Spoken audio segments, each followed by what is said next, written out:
ಅವನಮ್ಮ ನನ್ನ ಮೇಲೆ ಮತ್ತು ನಮಿತನ ಮೇಲೆ ಕಂಪ್ಲೇಂಟನ್ನು ಪೊಲೀಸ್ ಸ್ಟೇಷನಲ್ಲಿ ಮಾಡಿದರು. ಅವರ ಮಾನ ಹರಾಜು ಹಾಕ್ತಾ ಇದ್ದೇವೆ ಅಂತ ಹೇಳಿ. ಮಾನ ಇಲ್ಲದವರದ್ದು ಮಾನ ಹರಾಜು ಹಾಕುವಂಥದ್ದು ಏನೋ ವಿಷಯ ನನಗೆ ಕಾಣ್ತಾ ಇಲ್ಲ. ಅವ್ರಿಗೆ ಮಾನ ಮರ್ಯಾದೆಯೇ ಇಲ್ಲ.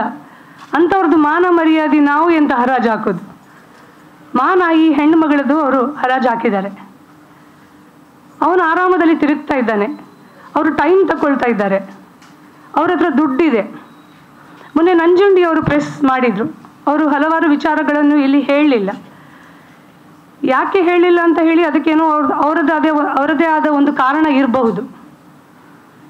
ಈ ಪ್ರಕರಣಕ್ಕೆ ಸಂಬಂಧಪಟ್ಟ ಹಾಗೆ ನಾನು ಕೆಲವೊಂದು ವಿಚಾರಗಳನ್ನು ನಿಮಗೆ ಗಮನ ಹರಿಸಲಿಕ್ಕೆ ಇಚ್ಛಿಸ್ತೇನೆ. ಈ ಹುಡುಗಿಗೆ 7.5 ತಿಂಗಳು ಗರ್ಭಿಣಿ ಇದ್ದಾಗ ಅವಳು ಗರ್ಭಿಣಿ ಅಂತ ಹೇಳಿ ಗೊತ್ತಾದಾಗ ಈ ಮಾತನ್ನು ಅವರು ಜಗನ್ನಿವಾಸ್ ರಾವ್ ಹತ್ರ ಹೇಳ್ಕೊಂಡ್ರು. ಹೇಳುವಾಗ ಅವರೆಲ್ಲ ಇವರ ಮನೆಗೆ ಬಂದು, ಅವನ ಅಮ್ಮ, ಜಗನ್ನಿವಾಸ್ ರಾವ್, ಅವನ ಅಕ್ಕ ಎಲ್ಲ ಇವ್ರ ಮನೆಗೆ ಬಂದು ಸಂಧಾನವನ್ನು ಮಾಡಿದರು. ಮಗುವನ್ನು ತೆಗಿಸಬೇಕು ಅಂತ ಹೇಳಿದರು. ಮಗು ತೆಗಿಸ್ಲಿಕ್ಕೆ 8 ಲಕ್ಷ ರೂಪಾಯಿ ದುಡ್ಡನ್ನು ಕೊಡ್ತೇನೆ ಅಂತ ಹೇಳಿದರು. 10 ಲಕ್ಷ ರೂಪಾಯಿ 10,000 ರೂಪಾಯಿ ಅಬೋಷನಿಗೆ ಅಂತ ಹೇಳಿ ನಮಿತನ ಅಕೌಂಟಿಗೆ ಗೂಗಲ್ ಪೇಯನ್ನು ಮಾಡಿದ್ದಾರೆ. ಬೇರೆ ಬೇರೆ ಹಾಸ್ಪಿಟಲ್ಸ್ಗೆ ಇವರನ್ನು ಕರ್ಕೊಂಡು ಹೋಗಿದ್ದಾರೆ. ಎಲ್ಲ ಹಾಸ್ಪಿಟಲ್ಗಳಲ್ಲಿ ಹೇಳಿದಿಷ್ಟೇ, ಈಗಾಗಲೇ ಮಗು 7.5 ತಿಂಗಳಾಗಿದೆ, ಮತ್ತು ಅಬೋಷನ್ ನಮ್ಮ ಹಾಸ್ಪಿಟಲಲ್ಲಿ ನಾವು ಮಾಡೋದಿಲ್ಲ ಅಂತ ಹೇಳಿ ಇವರನ್ನು ವಾಪಸ್ ಕಳಿಸಿದರು. ಇವರ ದುಡ್ಡಿನ ಬಲದಿಂದ ಇವರು ಏನು ಮಾಡಿದರು, ಬಂಟ್ವಾಳದಲ್ಲಿ ಯಾರೋ ಒಬ್ಬಳು ಡಾಕ್ಟ್ರು ಅಬೋಷನ್ ಮಾಡ್ತಾರೆ ಅಂತ ಹೇಳಿ ಇವರನ್ನು ಒಪ್ಪಿಸಲಿಕ್ಕೆ ಪ್ರಯತ್ನ ಮಾಡಿದರು.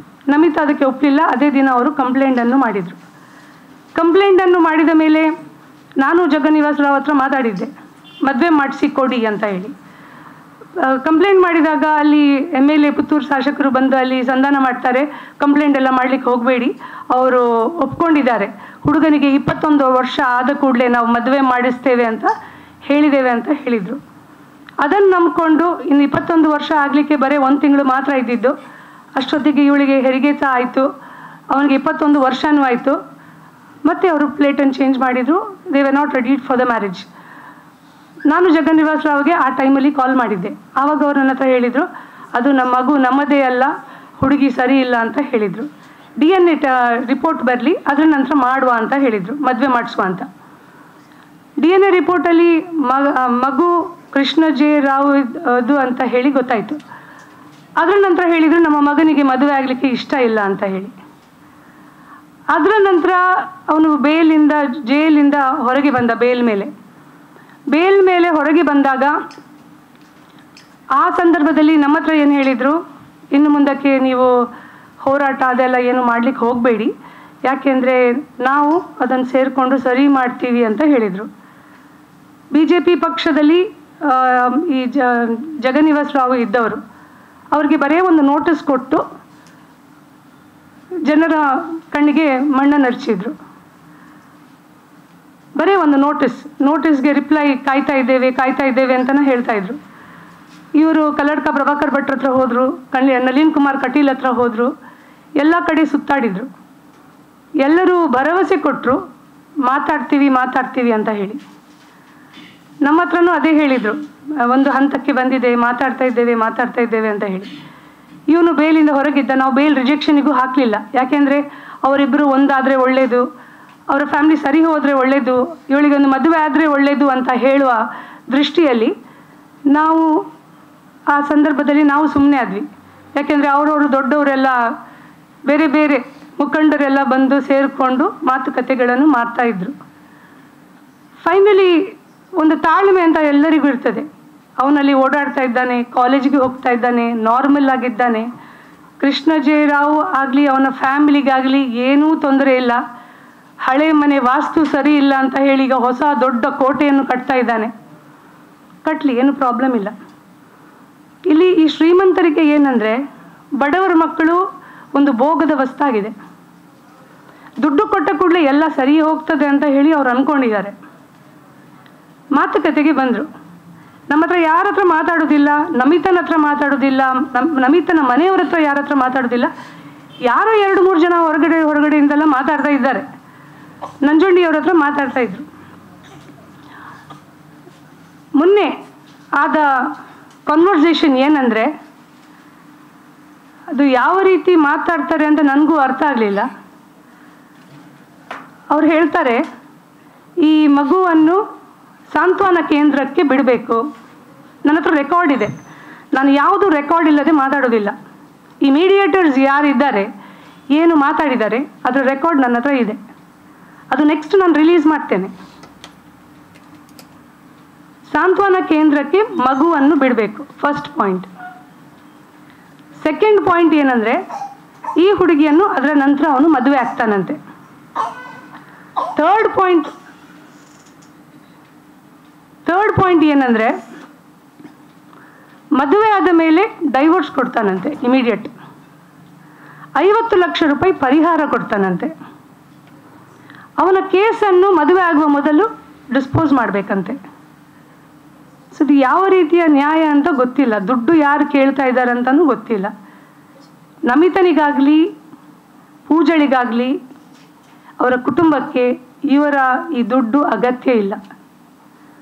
50 ಲಕ್ಷ 8 ಲಕ್ಷ ಮಗುವಿದು ವ್ಯಾಲ್ಯೂ ಅವ್ರ ಪ್ರಕಾರ. 50 ಲಕ್ಷ ಈಗ ಇವರಿಬ್ಬರದ್ದು, ಈಗ ಇಷ್ಟೆಲ್ಲ ಹೋರಾಟ ಗಲಾಟೆ ಎಲ್ಲ ಆಗ್ತಾ ಇದೆ, 50 ಲಕ್ಷ ರೂಪಾಯಿ ಅವರು ಕೊಡ್ತಾರಂತೆ. ಈ ಸಂದರ್ಭದಲ್ಲಿ ನಾನೊಂದು ಮಾತನ್ನು ಹೇಳಲಿಕ್ಕೆ ಇಚ್ಛಿಸ್ತೇನೆ. 50 ಲಕ್ಷ ರೂಪಾಯಿ ನಾನು ಕೃಷ್ಣಜೇವರಾವ್ ಜಗನ್ನಿವಾಸ ರಾವ್ಗೆ ಕೊಡ್ತೇನೆ. ಮದುವೆ ಆಗಲಿ, ನಮಿತನ ಮನೆಗೆ ಅವನು ಮನೆ ಅಳಿಯಾಗಿ ಬರಲಿ. 50 ಲಕ್ಷ ರೂಪಾಯಿ ಮಾತಾಡ್ತಾ ಇದ್ದಾನಲ್ಲ, ಇವರು ಹೊಡೆಯುವ ಮಾತನ್ನು ಮಾತಾಡ್ತಾ ಇದ್ದೇನೆ, ನಾನು ಒಂದು ಮಾಡುವ ಮಾತನ್ನು ಮಾತಾಡ್ತಾ ಇದ್ದೇನೆ. 50 ಲಕ್ಷ ರೂಪಾಯಿ ನಾನು ಕೊಡ್ತೇನೆ ಜಗನ್ನಿವಾಸ ರಾವ್ ಅವನ ಹೆಂಡತಿಗೆ. ಅವರ ಮಗನನ್ನು ನಮಿತನ ಮನೆಗೆ ಮನೆ ಅಳಿಯಾಗಿ ಕಳಿಸ್ಲಿ, ಮದುವೆ ಮಾಡಿಸ್ಲಿ. ಇವತ್ತು ಪೂಜಾ ಇಲ್ಲಿ ಮಾಸ್ಕ್ ಹಾಕಲಿಲ್ಲ, ಇನ್ನು ಮುಂದೆ ಪೂಜಾ ಮಾಸ್ಕ್ ಹಾಕುವುದಿಲ್ಲ. ಒಂದು ಹೆಣ್ಣಿಗೆ ಈ ಸಮಾಜದಲ್ಲಿ ಬದುಕುವ ಹಕ್ಕಿದೆ. ಕಾನೂನು ರೀತಿಯಾಗಿ ಏನೆಲ್ಲ ಆಗಬೇಕು ಅದು ಖಂಡಿತ ಆಗೇ ಆಗ್ತದೆ. ಆದರೆ ಸಾಮಾಜಿಕ ನ್ಯಾಯ ಅಂತ ಹೇಳುವಂಥದ್ದು ಒಂದಿದೆ, ಸಾಮಾಜಿಕ ನ್ಯಾಯ ಅನ್ನೋದು ಒಂದಿದೆ. ಕಾನೂನಲ್ಲಿ ಏನಾಗ್ತದೆ ಅಂತ ನಾನು ನಿಮಗೆ ಹೇಳ್ತೇನೆ.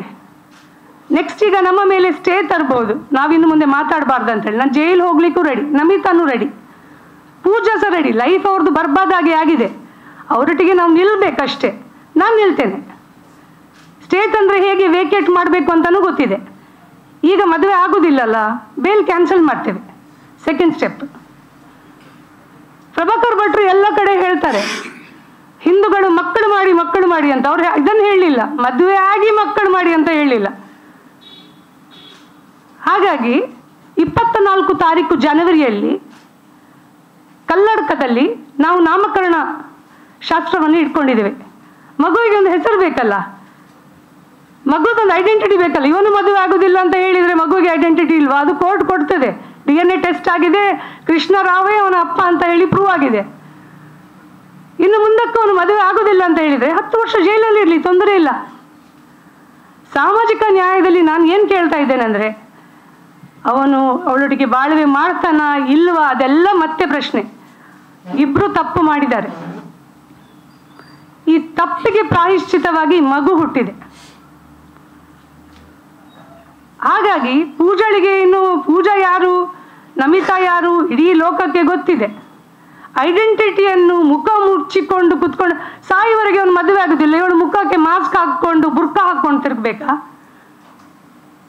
ಅವಳಿಗೆ ಅವಳ ಐಡೆಂಟಿಟಿ ಇಲ್ವಾ? 86% ಮಾರ್ಕ್ ತೆಗೆದಿದ್ದಾಳೆ ಅವಳು ಕಲಿತ ಕೋರ್ಸಲ್ಲಿ, ಫೈನಲ್ ಇಯರಲ್ಲಿ ಇದ್ದಾಳೆ.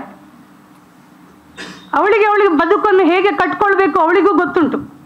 ಆದರೆ ನಾವೆಲ್ಲರೂ ಈ ಸಮಾಜದಲ್ಲಿದ್ದೇವೆ. ಸಮಾಜದಲ್ಲಿ ಮದುವೆ ಅನ್ನೋದು ಒಂದು ತುಂಬ ಶ್ರೇಷ್ಠವಾದ ಒಂದು ಸ್ಥಾನಮಾನ ಇದೆ ಅದಕ್ಕೆ. ಅವನು ಮದುವೆ ಆಗಲಿ, ಮದುವೆ ಆದ ಮೇಲೆ ಒಂದು ವೇಳೆ ಅವನಿಗೆ ಸರಿ ಹೋಗಲಿಲ್ಲ ಅಂತಾದರೆ, ಹೆಂಡತಿ ಜೊತೆ ಸಂಸಾರ ಮಾಡಲಿಕ್ಕೆ ಆಗುವುದಿಲ್ಲ ಅಂತಾದರೆ, ಅದರ ನಂತರ ಅದಕ್ಕೆ ಆದ ಕಾನೂನಲ್ಲಿ ಬೇಕಾದಷ್ಟು ವ್ಯವಸ್ಥೆಗಳಿದೆ, ಅದು ಮತ್ತೆ ಮಾತಾಡುವಂಥದ್ದು. ಇವರು ಅಂದ್ಕೊಂಡಿದ್ದಾರೆ ಇವರಿಗೆಲ್ಲ, ಇವನ ಅಪ್ಪನಿಗೆಲ್ಲ ಅಭ್ಯಾಸ ಇರ್ಬೋದು, 1500 ರೂಪಾಯಿ 2000 ಕೊಟ್ಟು ಹೆಣ್ಣು ಮಕ್ಕಳೊಟ್ಟಿಗೆ ಮಜಾ ಮಾಡಿಕೊಂಡು ಇರುವಂಥದ್ದು. ಹಾಗಾಗಿ ಈಗ ಇಲ್ಲಿವರೆಗೆ ಕುತ್ತಿಗೆವರೆಗೆ ಬಂದಿದೆ. ಅದಕ್ಕೆ ಇವತ್ತು 50 ಲಕ್ಷದ ವಿಷಯ ಮಾತಾಡ್ತಾ ಇದ್ದಾನೆವ. ಕಲ್ಲಡ್ಕದಲ್ಲಿ ಈ ಪ್ರತಿಭಟನೆ ಏನಿದೆ ಅಲ್ಲಿಂದ ಸ್ಟಾರ್ಟ್. ಇನ್ನು ಯಾರು ನಮ್ಮ ಬಾಯಿ, ಇನ್ನು ಯಾವ ಸಂಧಾನಗಳಿಲ್ಲ. ಕೋರ್ಟಲ್ಲಿ ಅವನ ಫಸ್ಟ್ ಬೇಲ್ ರಿಜೆಕ್ಷನ್ ಮಾಡುವಂಥದ್ದು, ಮತ್ತು ಇವರು ಹಿಂದುತ್ವ ಧರ್ಮ ಏನು ಜಾತಿ ಯಾವುದೂ ಇಲ್ಲ. ನಾನು ಈ ಪ್ರೆಸ್ ಮೂಲಕ ಇಷ್ಟೇ ಕೇಳ್ಕೊಳ್ಳೋದು, ತುಳುನಾಡಿನಲ್ಲಿದ್ದ ಎಲ್ಲ ಜನರು, ಹಿಂದೂ ಮುಸ್ಲಿಂ ಕ್ರೈಸ್ತರು ಜೈನರು ಯಾರೆಲ್ಲ ಈ ಊರಿಗೆ ಸಂಬಂಧಪಟ್ಟವರಿದ್ದಾರೆ, ದಯವಿಟ್ಟು ಈ ಹೆಣ್ಣುಮಗಳೊಟ್ಟಿಗೆ ನಿಲ್ಲಿ. ನಿಮ್ಮ ದುಡ್ಡು ನಮಗೆ ಬೇಡ, ನಿಮ್ಮ ಬೆಂಬಲ ಸಪೋರ್ಟ್ ಬೇಕು. ಯಾಕೆಂದರೆ ರಾಜಕಾರಣಿಗಳಿಂದ ಯಾರಿಂದ ಇದು ಸಾಧ್ಯ ಇಲ್ಲ. ಇದೇನು ಈಗ ಒಬ್ಬ ಮುಸ್ಲಿಂ ಹುಡುಗ ಇಲ್ಲಿ ಈ ಪ್ರಕರಣದಲ್ಲಿ ಇದ್ದಿದ್ರೆ, ಈಗ ಮಗುವಿಗೆ 6 ತಿಂಗಳಾಯಿತು, ಅಪ್ಪ ಬದುಕ್ತಾ ಇದ್ನ, ಇವರು ಬಿಡ್ತಾ ಇದ್ರ, ಏನೆಲ್ಲ ರಾಜಕೀಯ ಬಣ್ಣ ಕೊಡ್ತಾ ಇದ್ರು, ಏನೆಲ್ಲ ಗಲಾಟೆಗಳು ಮಾಡ್ತಾ ಇದ್ರು. ಮೊನ್ನೆ ನಂಜುಂಡಿ ಅವರು ಪ್ರೆಸ್ ಮಾಡಿದ ಮೇಲೆ ಇವರಿಗೆ 6 ತಿಂಗಳು ಬೇಕಾಯಿತು ಬೇಲ್ ಅವನ ಅಪ್ಪನನ್ನು ಪಕ್ಷದಿಂದ ತೆಗೀಲಿಕ್ಕೆ.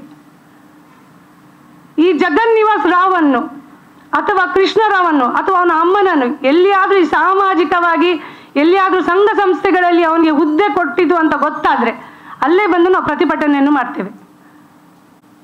ಇದು ಜಸ್ಟ್ ಒಂದು ಸ್ಟಾರ್ಟಿಂಗ್ ಪಾಯಿಂಟ್ ಇದು.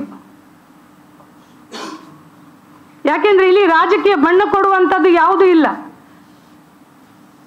ಲಾಸ್ಟ್ ಟೈಮ್ ಇವರು ನಮಿತನ ಹತ್ರ ನಿಂತ್ಕೊಂಡದ್ದು ಮುಸ್ಲಿಂ ಸಮಾಜ.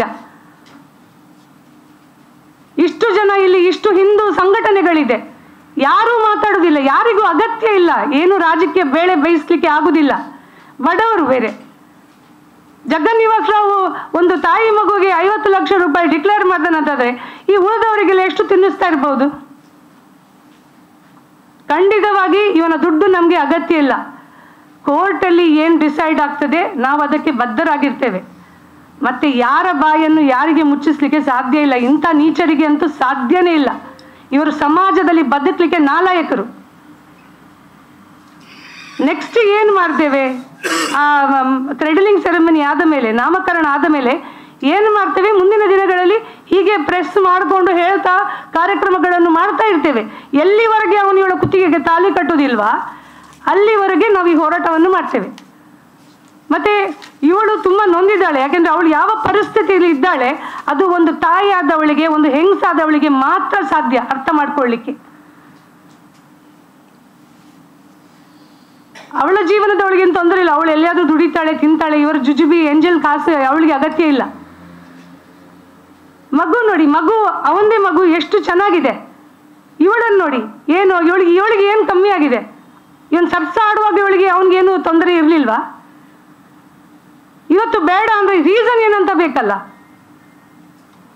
ಒಂದು ಹುಡುಗಿಯನ್ನು ಮಂಚದವರೆಗೆ ಕರ್ಕೊಂಡು ಹೋಗ್ತಾನೆ ಅಂತ ಆದ್ರೆ, ಅಲ್ಲಿವರೆಗೆ ಅವನಿಗೆ ಆಗ್ತದೆ ಅಂತ ಆದ್ರೆ, ಈಗ ಸಂಸಾರ ಮಾಡಲಿಕ್ಕೆ ಏನು ತೊಂದರೆ ಅವನಿಗೆ? ಯಾಕೆ ಯಾರು ಮುಖಂಡರು ಮಾತಾಡ್ತಾ ಇಲ್ಲ? ಕಲ್ಲರ್ಕ ಪ್ರಭಾಕರ್ ಭಟ್ರು ಅವರಿಗೆ ಇಷ್ಟು ದೊಡ್ಡ ಭಾಷಣ ಬಿಗಿತಾರೆ, ಸರಿ ಮಾಡ್ಬೋದಿತ್ತಲ್ಲ, ಮಾತಾಡ್ಬೋದಿತ್ತಲ್ಲ. ಮತ್ತೆ ಮೊನ್ನೆ ಅವರ ಪ್ರೆಸ್ ನೋಡಿದೆ, ಸ್ವಾಮಿಗಳೆಲ್ಲ ಹಾಗಾದ್ರೆ ಸ್ವಾಮಿಗಳಿಗೆ ಇಲ್ಲಿ ಮರ್ಯಾದೆ ಇಲ್ವಾ? ಸಂಘಟನೆಯವರು ಮಾತಾಡಿದ್ರಂತೆ, ಅವರಿಗೂ ಮರ್ಯಾದೆ ಇಲ್ವಾ? ಬಿಜೆಪಿಯಲ್ಲಿ ಆಗಲಿ ಅಥವಾ ಇತರ ಪಕ್ಷಗಳಲ್ಲಿ ಇಷ್ಟು ಜನ ಲೀಡರ್ಸ್ ಇದ್ದಾರೆ, ಯಾರು ಯಾಕೆ ಏನು ಮಾತಾಡ್ತಾ ಇಲ್ಲ?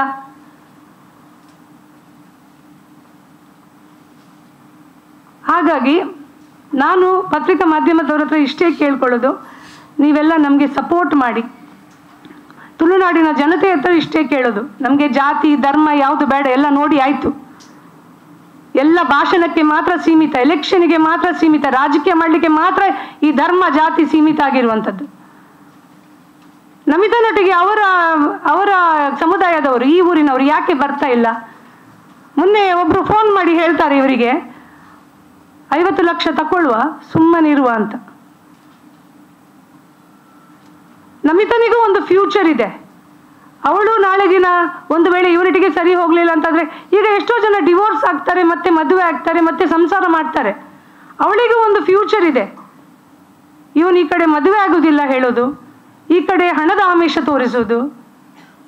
ಹಣದ ಆಮಿಷ ಇರಬೇಕಂತಾದರೆ ಆ ದಿನ 8 ಲಕ್ಷ ಕೊಡ್ತೇನೆ, ದುಡ್ಡು ಕೇಳಿದಷ್ಟು ಕೊಡ್ತೇವೆ ಅಂತ ಹೇಳುವಾಗ ಇವರೆಲ್ಲ ಒಪ್ಕೊಳ್ಬೇಕಿತ್ತು. ಇವ್ರದ್ದು ಏನೂ ಬೇಡ, ಆಸ್ತಿ ಬೇಡ, ಪಾಸ್ತಿ ಬೇಡ, ಏನೂ ಬೇಡ. ಅವನು ಸಾಮಾಜಿಕವಾಗಿ ನ್ಯಾಯ ಕೊಡಿಸ್ಲಿ, ಕಾನೂನಾತ್ಮಕವಾಗಿ ಏನು ನ್ಯಾಯ ಕೊಡಿಸ್ಬೇಕು ಅದು ಕೋರ್ಟ್ ಕೊಡ್ತದೆ. ಒಂದು ಹುಡುಗ, ಅವನ ಫ್ಯಾಮಿಲಿಯಲ್ಲಿರೋದು ಬರೀ 4 ಜನ. 4 ಜನರನ್ನು ಬಗ್ಗಿಸ್ಲಿಕ್ಕೆ ಈ ಸಮಾಜಕ್ಕೆ ತಾಕದಿಲ್ವಾ? ಆಗುದಿಲ್ವಾ?